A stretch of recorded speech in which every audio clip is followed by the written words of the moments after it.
안녕하세요. 그리스 로마 신화 5번째 비디오입니다. 오늘은 총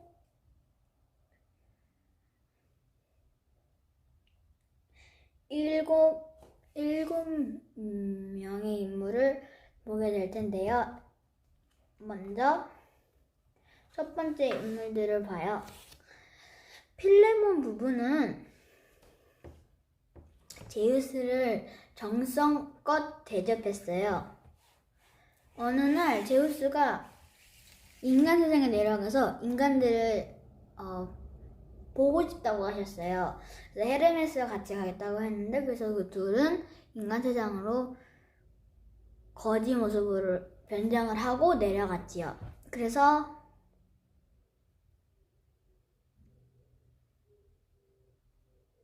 집집마다 돌아다니며 대문을 두드렸어요. 지나가는 나간다인데 신세를 질 수 있을까요? 밥을 먹을 수 있을까요? 했는데 막가에 문을 아예 안 열어주거나 아예 완전 받아주지 않고 욕까지 하는 사람들도 있었대요. 그래서 제우스는 인간 세상에 희망이 없다고 생각했어요. 근데 그때 초라한 오두막집 하나가 보였어요. 그래서 가봐왔는데 똑같이 물어봤는데 된다고 했어요. 그들은 바로 필레몬 부부였어요.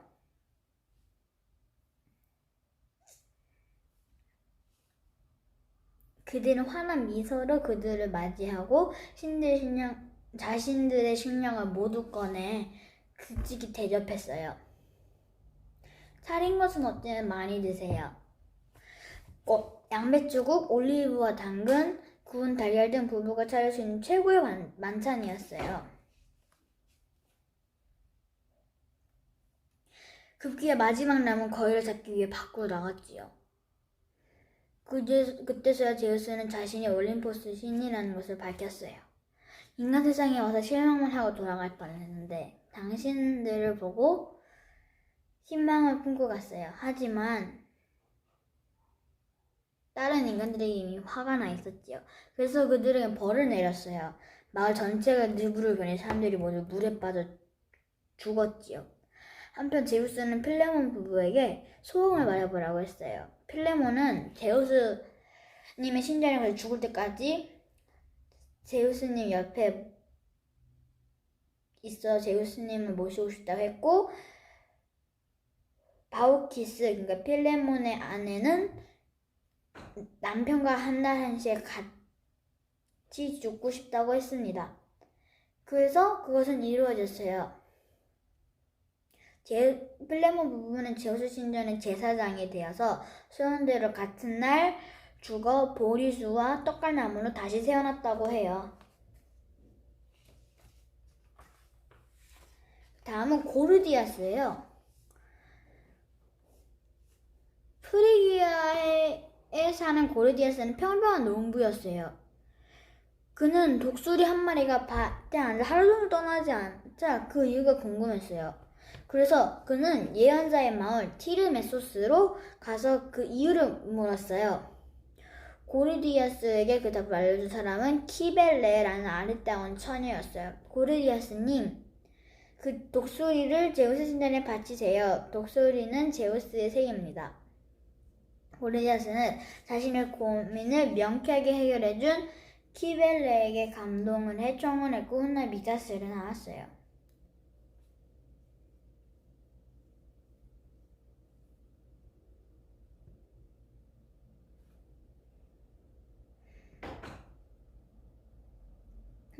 고르디아스의 고향 프리기에 사는 매일 싸움이 일어나서 지옥 그 자체였어요. 사람들은 제우스에게 그 고문을 털어놓았고 그 응답을 받게 됐어요.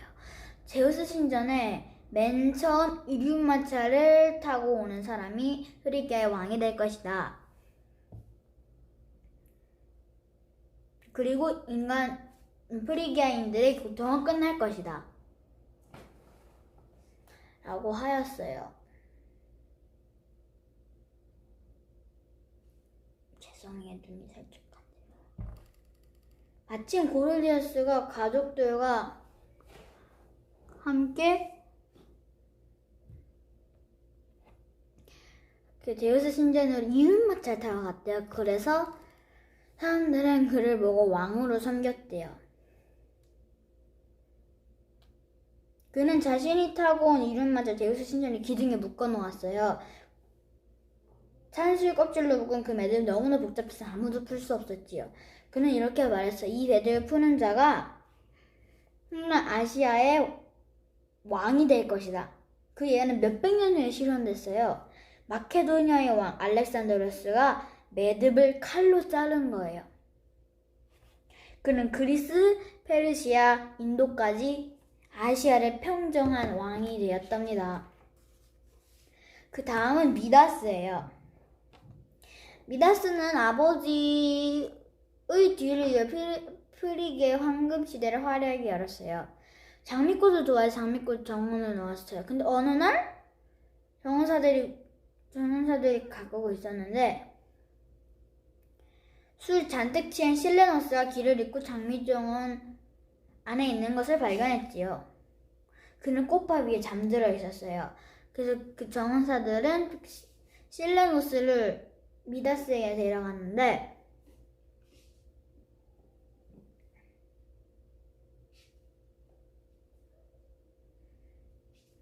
데려간 이유가 있었어요. 왜냐면 평소 미다스와 공존에 놀러온 사람들은 친절하게 대하라고 당부했기 때문이에요. 그래서 그를 보자 그 실레노스를 보자 미다스는 단번에 알아냈어요. 그가 바로 디오니소스의 스승이었다는 것을. 그래서 실레노스에게 아주 잘해 주었어요. 그러자 그래서 이별을 하고 실레노스가 디오니소스에게 그에 대해 말했어요. 그래서 디오니소스가 돌보다 놓다 고맙다 하고 소원 하나 말해보라 했는데 미다스는 손이 만지는 것 다 황금으로 되게 해달라 했어요. 근데 디오니소스는 그거 어리석다고 생각을 했어요. 왜냐면은 많은 이유가 있었기 때문이에요. 하지만 소원을 이루어 주었어요. 그래서 그는 만진 건 돌은 다 금이 되고 다 금이 됐어요. 근데 빵을 먹으려고 빵을 집어들었는데 빵이 금이 됐어요. 또 물을 마시려고 물잔을 들었는데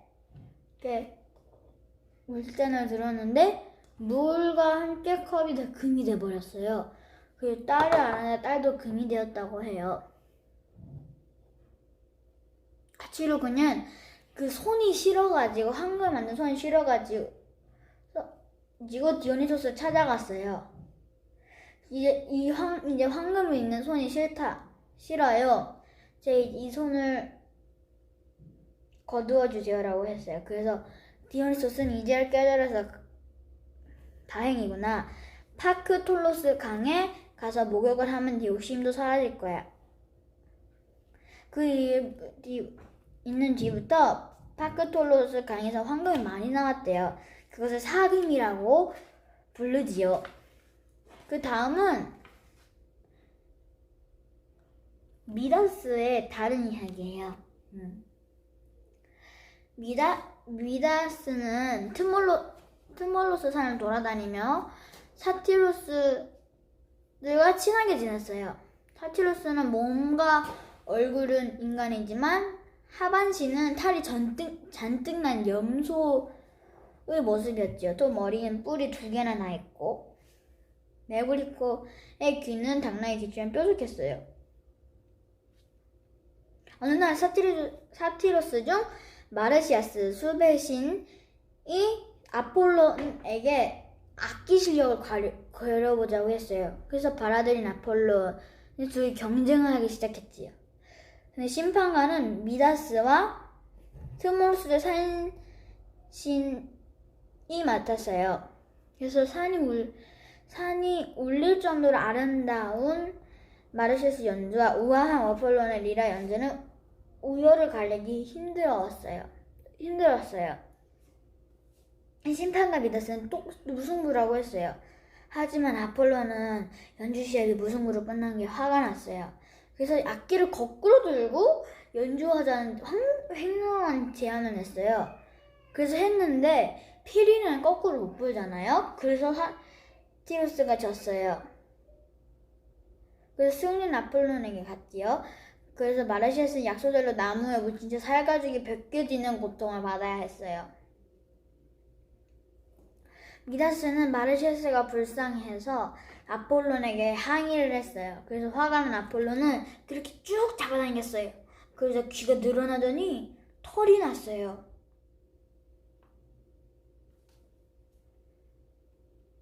그래서 미다스는 그 사실을 감추기 위해 모자를 쓰고 다녔대요. 하지만 그 머리를 자르는 이발사는 그걸 보았대요. 그래서 그걸 딴 사람한테 말하고 싶어서 병이 날 정도였대요. 그래서 바닥에 구멍을 파고 그것을 미다스기나 당나귀기, 임금님기도 당나귀기 하고 말했대요.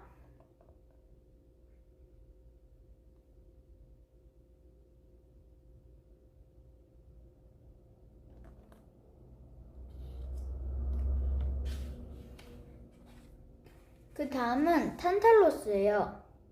탄탈로스는 제우스의 아들로 태어난 올림포스 궁전을 마음대로 드나들 수 있는 권리를 가졌어요.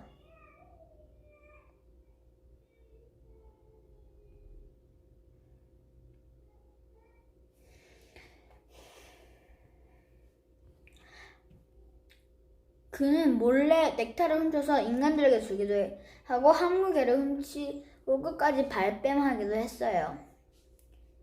근데 이런 건방진 탄탈로스의 행동 때문에 신들은 폭발하기 직전이었어요.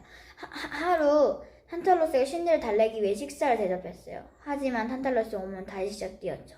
신들 대접하는 식탁에 자신의 아들 펠롭스를 올려놓은 거예요. 신들의 얼굴을 푸르락해진 사이에 다른 생각에 빠져있던 데미테르가 한 조각을 먹고 말았어요. 탄탈로스를 향한 신들의 분노는 걷잡을 수 없이 켜졌어요. 그래서 그들은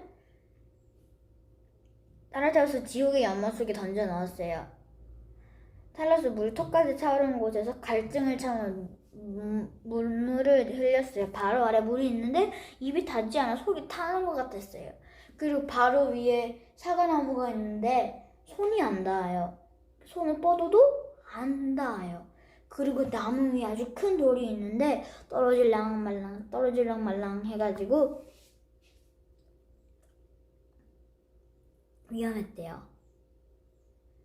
하지만 떨어지지 않았어요. 실제로. 그것은 평생 죽음의 공포 속에서 사는 벌이니까요. 아까 말한 그 펠롭스는 신들의 도움을 받아서 살아남았어요.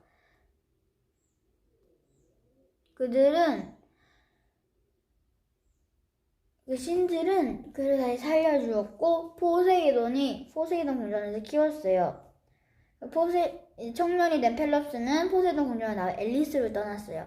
그곳에서 오이노마우스 왕을 만났어요. 그 왕에게는 하늘도 탐낼 만큼 아름다운 공주 히포다메이아가 있었어요. 하지만 왕은 딸을 결혼시키지 않기 위해 갖은 노력을 다했지요. 왜 그랬을까요? 왜냐면 이런 신들 때문이었어요. 히포다메이아 공주가 결혼하면은 아버지 오이노마우스는 죽는다. 그를 따르고 했던 오이노마우스는 자신의 전차대 경주를 해서 이 사람이 히포다메이아의 남편으로 삼겠다고 했어요.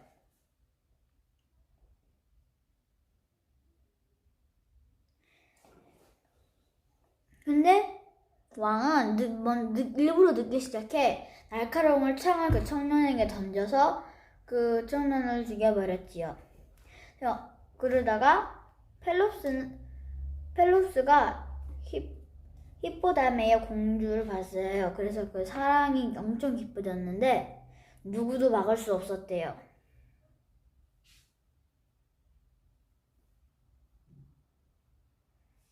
그 공주는 아버지의 마부인 미르틸로스에게 도와달라고 했어요. 아버지를 버리고 사랑을 택하기를 한 거지요. 아빠의 전차 바퀴를 고정시킨 나사를 쇠 대신 밀랍으로 바꾸라고 했어요. 사실 입 밖으로 내는 순간 우리 둘 다 죽을 거라고 하면서. 그래서 그러다가 시합 도중에 오이노 마우스 왕의 전차 바퀴가 빠지는 바람에 굴러떨어져 비참한 최후를 맞게 되었어요. 그냥 너무 화가 나서 자신의 배신한 마법의 저주의 말을 남겼어요. 그는 펠롭스 손에 죽게 될 거라고 예언이 남겨졌지요. 그 저주의 말은 실제로 일어났어요.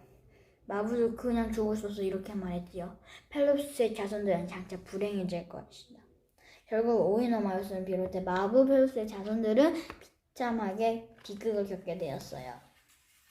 그 다음은 니오베예요. 니오베에게는 7명의 아들과 7명의 딸이 있었어요. 그녀는 자신의 딸과 아들들이 레토 여신의 아들인 아폴론과 아르테미스보다 더 낫다고 했어요. 그래서 화가 난 레토 여신은 아르테미스와 아폴론에게 그 딸과 아들들을 죽이라고 처리하라고 했지요. 그래서 그들은 비참하게 화를 엄청 쏴댔어요.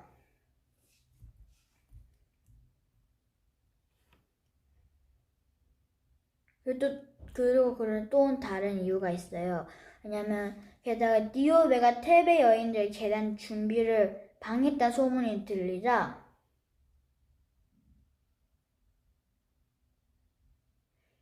더 이상 참을 수 없는 이유도 있었지요.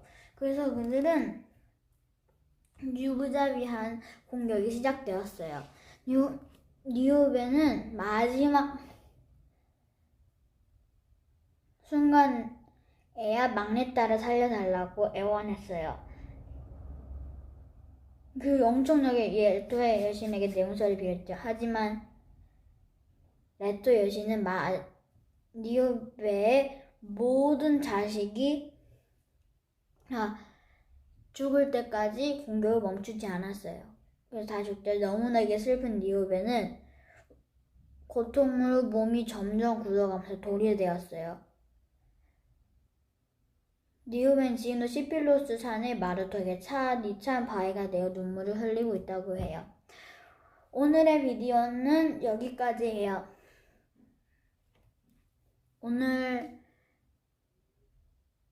오늘의 7 인물들을 잘 이해하셨나요? 그러길 바래요. 그럼 다음 시간에 봬요. 안녕.